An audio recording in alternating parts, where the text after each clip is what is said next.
одамна не сме говореле за коринтијаните од ова послание поради божикните, новогодишните празници, гостите, па може би добро е така да се подсетиме на што стануваше збор уште од самиот почеток на оваа глава. Очигледно дека коринтијаните биле во недоразбирања околу прашањата врска со бракот, интимните односи во бракот, разводот. Имало струи во црквата, гностички и оние аномистички, тоест едни велеле дека сега во Христос треба да се посветиме на целибат, па дури они кои се во брак да се разделат и да се посветат на една чистота. Други пак оделе кон целосно беззаконие. И апостол Павле им вели, во бракот мажот и жената треба да го држат единствено свето и чисто брачното легло, а своите односи ќе си ги одржуваат редовно. Потоа упатува пораки до оние кои имаат еден брачен партнер неверен, кои веројатно биле убедувани дека неверниот брачен партнер е пречка за нивниот духовен растеж, па затоа треба да се разведат. Тој им вели не. Видете, во вашата молитва и посветост на Бог, во вашата кротост, ќе го придобиете за Христос. Потоа, во средината на главата, пак оди изборува за обрезаните и необрезаните.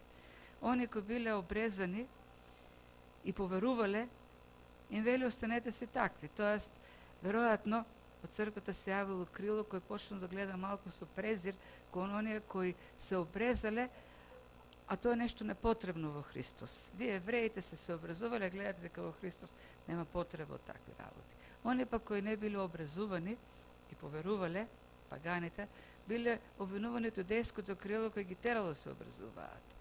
Робовите пак биле во исто така некаква недоумица, дека ние сме слободни во Христос, а сепак устануваме робови на Господари. И апостол Павле им вели, и вие да не се грижите, зашто во Христос сите се слободни, и господарите, и робовите, и сите подеднакво пак се робови на Христос. И за овде кod 25 стих пак да се врати на темата за бракот и безбрачието. И мислам дека од тука натаму ќе дадеме некои така појасни поенти. С тоа што овде фокусот сега апостол Павле 25 стих го става на полезноста, тоест што е подобро за еден човек, кој е подобриот избор. Дали да си најде партнер, брачен партнер, или да остане сам. Светот гледа цинично и на двете работи, и на двата избори, на двете решенија. И вели, ако решиш да останеш сам, ќе бидеш слободен, може би животот ќе ти биде позабавен, поразновиден, меѓутоа на крајот на краиштата избираш самотија. Ако пак решиш да се ожениш, омажеш, ќе имаш брачен партнер, меѓутоа пак ќе избереш на крајот на краиштата еден здодевен живот. Бидејќи бракот сепак носи предвидливост, еден ист партнер до крајот на животот и на крајот ќе ти стане здодевно. Така да изборот е или самотија, или досада. Павле поинако пристапува на работите. Тој не поставува некакви розови очила кон брачниот живот, ниту пак ни нуди некој така црн, мрачен скептицизам за безбрачието. Тоа следи она основна идеја која уште на почетокот ја спомнува на главата, секој според дарот. За некого Бог го одредил да му се посвети нему и да остане посветен сам со Христос, некого пак му дал дар да живее со партнер. Но ајде да видиме, устари, која е целата поента, која е таа основна линија која ги следи сите овие стихови, од почетокот до крајот. Говори се задоволеност. Во што треба да ја најдеме нашата длабока задоволеност? Веројатно, апостол Павле очигледно одговара на прашања кои му се поставувани. Уште на самиот почеток на посланието, тој кажува дека добил известување од семејството на Клој за проблемите во црквата и други прашања. И на многу места тој јасно кажува, а на прашањето што ми го поставите во врска со ова. или на прашањето за она. Што ја дава одговор. И ако посланието не изгледа малку неорганизирано, причината поради тоа што апостол Павле ги дава одговорите онака како што му се поставувани. По редот по кој му се поставувани, во тој ред тој дава одговор. И сега дава одговор на прашањата, а што со оние кои се уште не се мажени или женети, девиците, каков избор да направат? Чесен на апостолот, кога им вели, немам конкретен совет од Господ. На почетокот на главата тој вели, самиот Господ рекол, и цитира од Евангелијата. Во овој случај нема заповед, но дава некаков совет како боговдахновен апостол. И кој е, уствари, неговиот основен принцип? Ке се сетите на основни реченицата која што ја повторуваше во претходната тема, во претходните стихови, они што претходат на 25 стих. Тамо говореше на обрезаните и необрезаните. И идејата или зборот кој што реченицата која го споменуваше беше секој да си остане таков каков што е.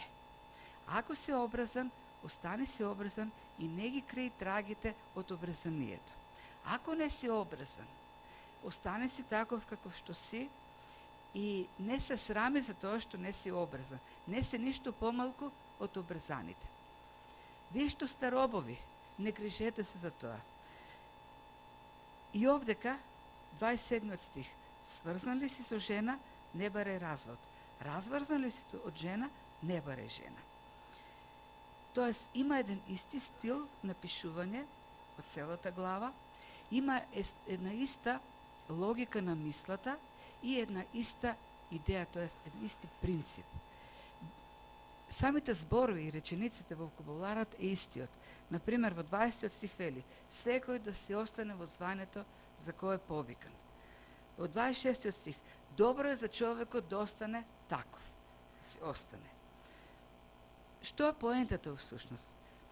Тој исти вокабулар, иста логична мисла, води до еден исти принцип.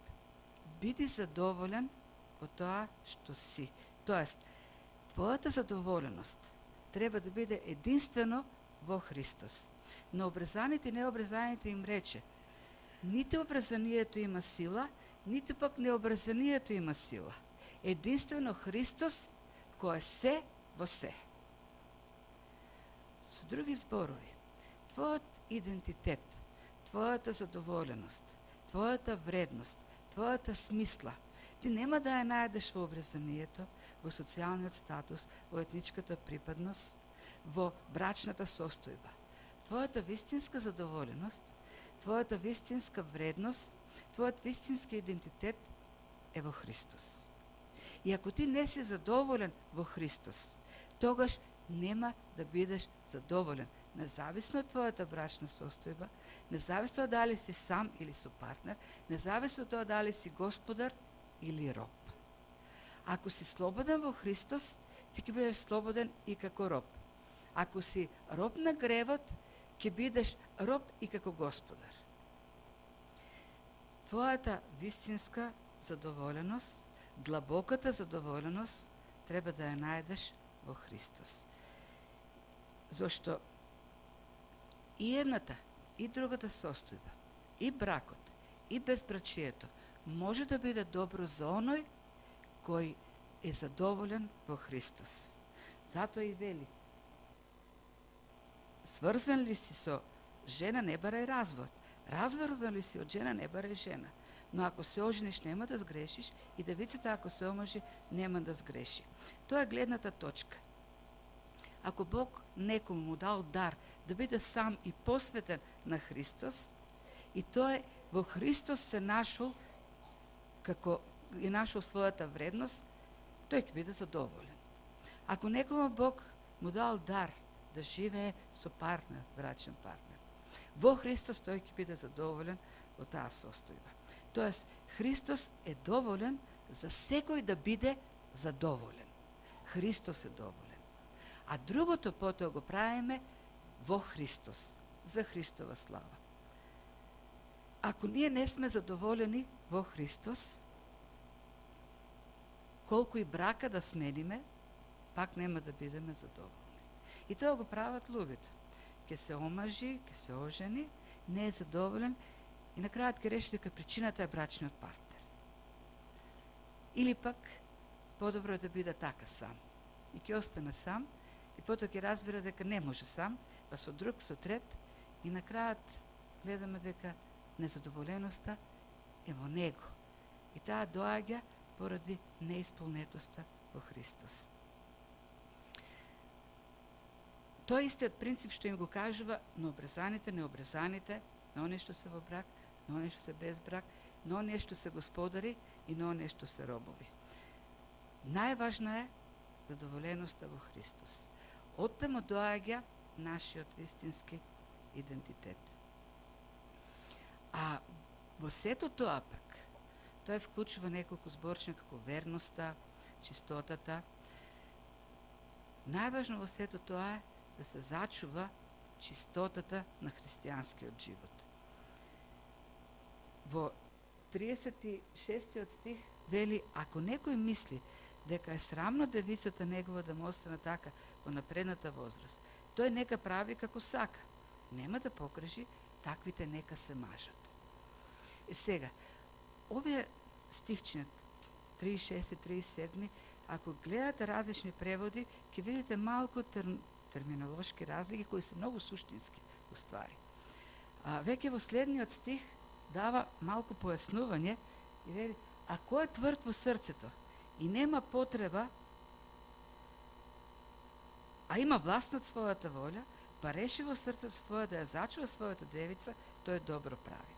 Ако ги сееме тие два стиха заедно, доаѓаме до заклучок дека всушност причината, тоест критериумот на основа на кој човек ќе реши дали да се омажи или не, е искушението. Ако човек е тврд и устојува на искушението за блудство, тогаш вели нека се остане така. Зошто од него се бара чистота. Ако не, тогаш чистотата тој ќе ја бара во брачниот живот. На самиот почеток, во 7 глава, исто ова глава, тој го каже истото. Ако не можат да се воздржат, нека се женат и мажат, бидејќи подобро е да се женат и мажат, отколку да горат од страст. Дури и тоа зборчето девица, во 36 и 37 стих, например 37, па реши во срцето своје да ја зачува својата девица, во некои манускрипти и некои современи преводи пишува не својата девица, својата девственост да ја зачува така, добро ќе направи. Тоест, поентата е, ако некој има сила, дар од Бог, да се воздржува, зашто решил да му биде верен само на Христос и да му служи, добро ќе направи. Ако не може, добро е, за да не греши, добро е да си има партнер. И сега, некако искате овдека, како апостол Павле сака да каже, па бракот постои само за да не грешат луѓето, тоа е само за да имат интимни односи. Не. Прашањата се така поставени овдека, прашањата што тој ги добива од коринтијаните. Ако важна е чистотата, тоа е најважно во вашиот живот, зашто имало луѓе кои пропагирале, сега во Христос имаме слобода, Христовата слобода ни дава можност да правиме се и се, зашто на крајот на краиштата, или 6 глава, го гледаме тој гностицизам, телата ќе бидат уништени. Телата нема да отидат кај Бог. Така да можеме со овие тела да правиме што сакаме. Павле говори за една чистота. Таа е важна. И таа чистота се зачува или со воздржаност, или пак во брак. И нема друг начин за задоволување на тие потреби. Или ќе се посветиш на Бог, или пак во бракот ќе ги зачуваш интимните односи. Брачното легло ќе остане свето. И тоа е многу важно, особено денес, кога владе апсолутен хаос, така да кажеме, една универзална конфузија во поглед на сексуалноста. не се знае велми кој јаде, кој пие. Има стандарди. Има стандарди. Има стандарди во се, дури во многу неважни области. Во институтите европски, светски, не знам каде тоа, за стандардизација се вика така, се пишува стандард. На времето имавме ЮС, така се викаше, југословенски стандард. И во тој југословенски стандард буквално се регулираше. И најдетални работи. Се знаеше колку треба во млекото да има масло, протеини, белковини и така натаму. Сега има исто стандарди, 2005, 7, 8, една машина за перење, се знае како што треба да има во неа. И пишува произведено по исто стандард. Во тој исто стандард пишува дека 1 метар е толку. Не толку 1 метар. И сите треба да се придржат кон тој 1 метар. Зашто представи си, одиш кај некој мајстор и ведиш направиме еден шкаф 2 метри на метар. И тој ти носи лугаво шкафче. И ти ќе го правиш, зашто така? И тој рече, па тоа е мојот метар, јас имам свој метар. Не може, си има стандарди. Природата ги поставила тие стандарди, Бог ги поставил. И не може ние да работиме со наши стандарди. Ако ние за безначни работи се држиме до стандарди, колку повеќе тие природните од Бог воспоставени закони треба да ги одржуваме. И црквата е таа која треба да го покажува. Ако светот го загубил стандардот, црквата е таа која треба да го враќа светот назад кон вистинскиот стандард и да каже тоа е 1 метар, ова е 1 метар. Ова е односот меѓу мажот и жената. Ова е начинот на кој што живее човек посветен на Бог. Христијанските семејства се единствените денес кои можат во овој свет да покажат кој е вистинскиот стандард. И тоа е едно од идеите што апостол Павле овдека сака да ги представи. Потоа патува една порака до вдовиците или вдовците. Тие да се женат во името, единствено во името на Господ. На некои луѓе Бог им дал дарба сами да живеат, но оние што биле во брак долго време и го загубиле брачниот партнер. Очигледно тие немале таа дарба и се живееле со партнер. И го загубиле партнерот. И сега нивниот партнер е осаменоста. И во такви случаеви лесно може да се случи во таа осаменост оној што останал сам да сгреши. Тоест, за да има пак партнер, да прекрши Божји закони. И апостол Павле овдека многу предупредува. Во ред, ако ти си го загубил партнерот и сега си сам, ти си врзан со партнерот додека си жив. Еден ден, едниот партнер си оди. Веќе си слободен, но внимавај. Ако решиш пак да се врзаш во брак со друг партнер, тоа може да биде само во името на Господ. Инаку, подобро е, мојата препорака, вели апостол Павле, да се останеш сам. Зошто, и тоа го покажува практиката. Луѓето кои избрале друг партнер не биле задоволни во поголемиот број случаеви, зашто онака како што навикнале да бидат со партнер, исто така навикнале да бидат со тој партнер, токму со тој. И нема да можат да го најдат повеќе тој партнер. Како и да е, но апостол Павле вели, слободата ја имате, но во Христос, во Господ. Ако во Господ си најдеш вистински партнер, во ред.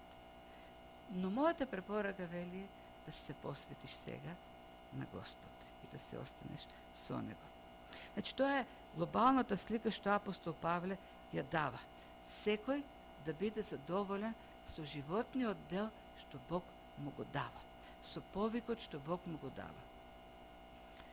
Нашиот проблем е што ние гледаме во животот на другите. Робовите гледат кај господарите. Секој пат тревата од другата страна на оградата ни е така по-зелена, по-убава. Оние што се во брак велат, шубаво, некои мои пријатели се останаа така, па ни проблеми со жена и со деца. Другите пак веројатно гледат кон оно нешто се собраки, велат, шубаво што јас не сум така. Некој пак што е во брак гледа во другиот брак и вели, мојата жена не е така добра домаќинка како другата и така натаму. Апостол Павле вели, вашата задоволеност треба да биде во Христос. И ако сте задоволни во Христос, тогаш ќе бидете задоволни во се. И тогаш во Христос вие ќе ја барате задоволеноста и на другиот. Имало проблеми во Коринската црква од тој аспект очигледно многу. Етнички поделби, обрезани, необрезани. Едните се срамеле со обрезанието, бидејќи биле нападнати, зашто историјата го потврдува тоа. Во раната црква се појавиле еленистички христијани кои ги критикувале евреите за тоа што се обрезале како евреи, кога се уште не верувале, тврдејќи дека неправилно го разбирале Стариот Завет. Дека Бог никогаш, апсолутно никогаш не е барал обрезание. Оно што барал од секојаш Бог било обрезание во срцето, духовно. Никогаш тој не е барал од луѓето физичко обрезание. Така тврделе еленистите христијани. Од друга страна, тврдото јудејско крило пак ги напагал еленистите христијани, тврдејќи, вие мора да се обрезате иако сте христијани. Имало срам, имало стереотипи, имало стигми. Апостол Павле вели, во Христос веќе ништо нема значење, само тоа има значење. Во него може да бидете задоволни сите, такви какви што сте. И ако сте задоволни во него, тогаш ќе најдете задоволството и во останатите работи. Тоа е котвата на сигурноста. Принципите што ги прилага кон робовите, господарите, обрезаните, необрезаните, на крајот ги применува и во однос на бракот или безбрачието. Во Христос ти ќе бидеш задоволен. Во Христос е твојата котва. Што е првото нешто, прва основна идеја? Една задлабочена задоволеност во Христос. Второто нешто што можеме да го видиме, таа задоволеност во него ќе треба да не доведе кон некоја страстна посветеност. Јас пак сакам, вели, вие да бидете без грижа. Неженетиот се грижи за господови работи, како да му угоди на Господ, а женетиот се грижи за световните работи, како да ја угоди на жената, и истиот принцип го применува исто кон жените. И овде апостол Павле е многу објективен. Тој говори од своја перспектива и го има историскиот контекст, сепак. И вистината е дека човекот кој е во брак е врзан, обврзан со многу работи и потешко може да ги донесе решенијата за служба. Тоа е вистина. Ако некој сака да тргне некаде да мисионира, доволно е да најде подршка, ако е сам, некаква подршка и да тргне. Меѓутоа, ако е во брак, ако има деца, кој треба да ги земе во предвид околностите. Зашто човекот кој е сам се справува со своите најголеми слабости и греови.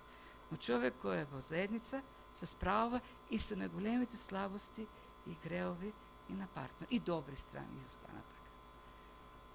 А пак ова особено било проблем во древноста. Во древноста апостолите, мисионерите, како апостол Павле, денешните мисионери се тогашните апостоли, тргнувале без ништо. Немале некој што стои зад нив, црква што ќе се грижи. Во Дидахе точно е се прецизирани правилата за однос кон еден апостол или пророк или учител. Апостолите, пророците и учителите ги нарекуваат така харизматски служби. Тие не се ракоположени од црквата. Тие се повикани од Бог и никоја црква не стои над нив. Никоја црква не го води нивното служење. Тие одат од црква на црква и единствено од добрата волја на црквата во градот во кој што ќе дојдат, зависи дали ќе имат храна и пренокјувалишта. Дидахе, древната христијанска книга, апостолска книга, ги задолжува црквите, кога некој апостол, патувачки проповедник, ќе дојде во градот да му обезбеди сместување, но најмногу до 3 дена. Ако сака да остане малку подолго, ќе мора да работи. И ограничено колку време тој може да остане. И се представи се да имаш семејство, да имаш деца и да тргнеш да мисионираш или на апостолска служба. Тоа се принципите на црквата во први и втори век. И друга работа, не смееме да забораваме дека тоа е црквата која живе во прогонството. До крајот на прогонството непишано правило било епископот на црквата да не биде во брак. Денеска епископите, тоа е веќе канон во црквата. Меѓутоа во првите векови немало таков закон. Немало задолжување. Но самите епископи на црквите решавале да останат сами, зашто знаеле какви искушенија, какви притисоци се гонењата. Да, ти ќе устоиш на мачењата, на измачувањата. Ќе се качиш на кладата да те изгорат, меѓутоа не е исто да гледаш како ти ги горат децата. Така да, ние имаме многу митови за древната црква, со многу свети кои пострадале маченички, но вистината е дека многу христијани се откажувале од верата. Не заради себе, туку заради своите деца.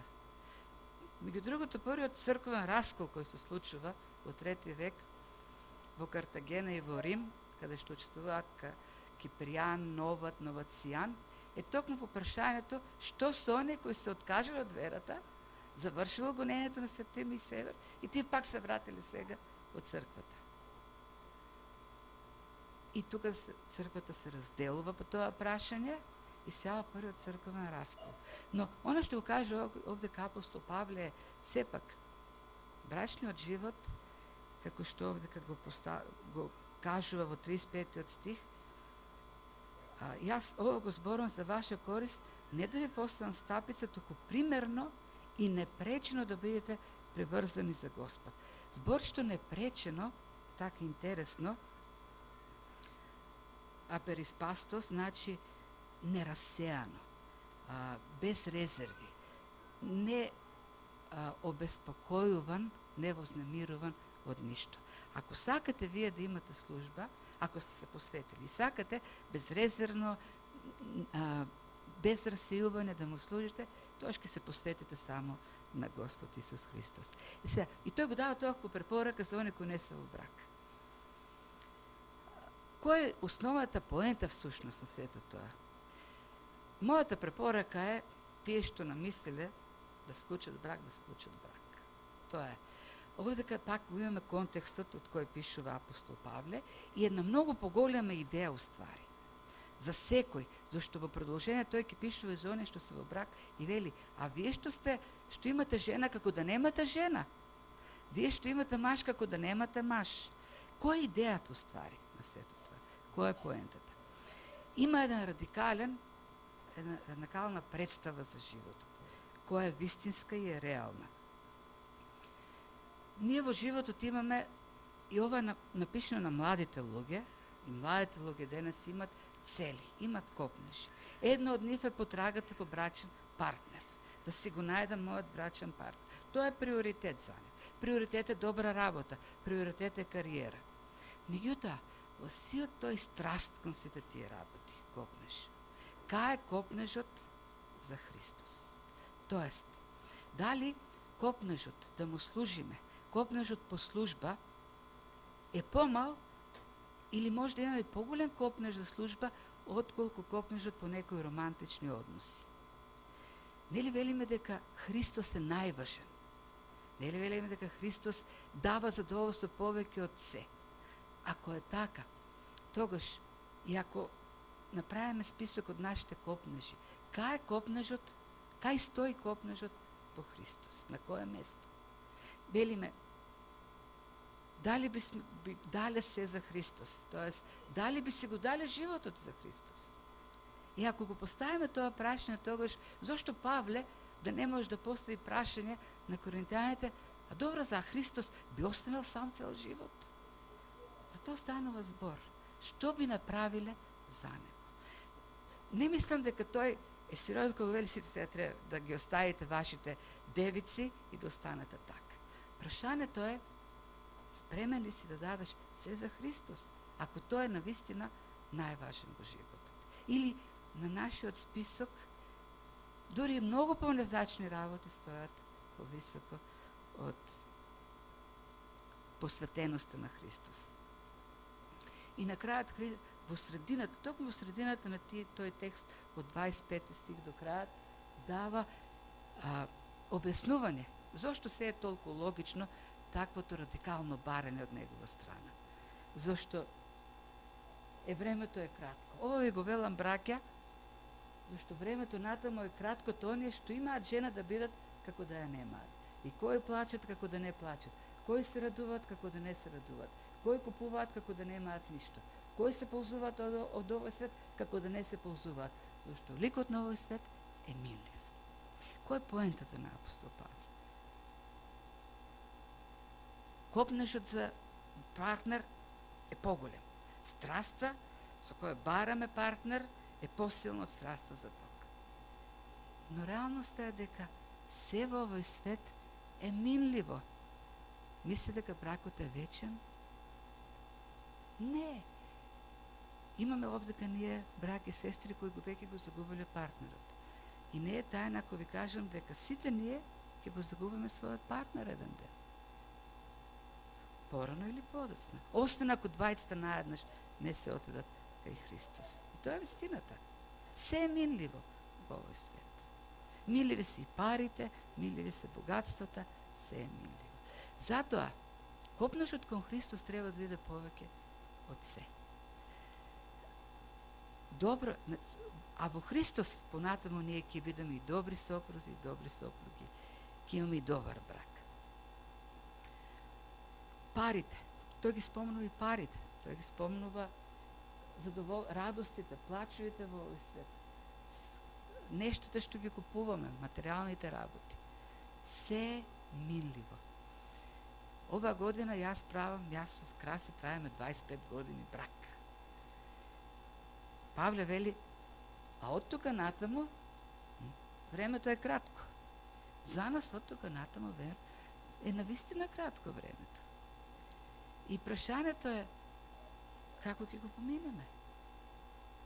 Што ќе биде на приоритетот во нашиот живот. А Павле им вели малку пред тоа дека ова го пишувам во вашата конкретна ситуација во која се наоѓате. И според ситуација која го користи нели во тој текст, поради сегашната потреба го наоѓам добро ова од 26 стих. Зборот потреба уствари значи имајќи пред кризата низ која поминувате. Зборот потреба е криза буквално во оригиналниот текст. Црквата, знаеме, била во криза, поделби, проблеми секакви. Во 11 глава гледаме дека умирале, се разболувале заради нивната непослушност. Од историјата знаеме дека во тоа време, дека 60-те години, Мала Азија поминувала низ голем глад и суша. Исто така знаеме дека во тоа време е воведен нов култ кон императорот и секој христијанин бил задолжен да принесува темјан. И многумина сметале дека отказот на христијаните да се поклонат на императорот е причина за сушата. Тоа довело до гонење. И Павле вели, имајќи ја пред оваа ситуација, овие татнежи што ги слушате, се предупредување дека се ќе се сруши еден ден. Ако сега вие поменувате во криза, ако се околу вас гледате како да се распаѓа, сето тоа само најава, тоа се светкавиците грмежите кои најавуваат уништување на се. Затоа, вие што имате мажи, како да немате мажи, вие што имате жени, како да немате жени. Тоа си идејата, вие се живеете во брак, но ништо не треба да ви пречи повеќе од се да ја барате службата за Бог. А во службата за Бог е вклучен еден добар брак. Ако Христос го поставиме во центарот, сето друго ќе се подреди. Оној што плаче како да не плаче, зашто Христос доаѓа ќе избрише секоја солза. Оној пак што се радува на овие работи земни, подобро да плаче, зашто се тоа ќе заврши во правда. Нека се радува на ова вистинското што доаѓа. Оној што има како да нема, зашто се ќе загуби еден ден. А оној што купува, како да не купува, зашто ќе му пропадне. Единствено ќе остане Христос. И во него можеме да најдеме вистинска задоволеност и затоа кон него треба да не биде најдлабокиот копнеш, најголемата страст, да го бараме него. И затоа моделирај го, вели, животот. Ова е еден пример. Како да го премоделираме, како вистински да го живееме животот, за вистинските работи.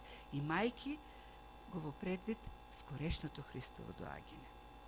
Тоа е како една програма што апостол Павле ја дава за еден вистински христијански живот. Изгледа радикална, но единствената која функционира најдобро за нас. И Бог да ни даде сила да живееме така како што тој ни дава во овие совети и секој што според дарбата што Бог му го дал и делот што Бог му го дал во животот, животниот дел, животниот повик, во него да најде задоволеност преку Христос.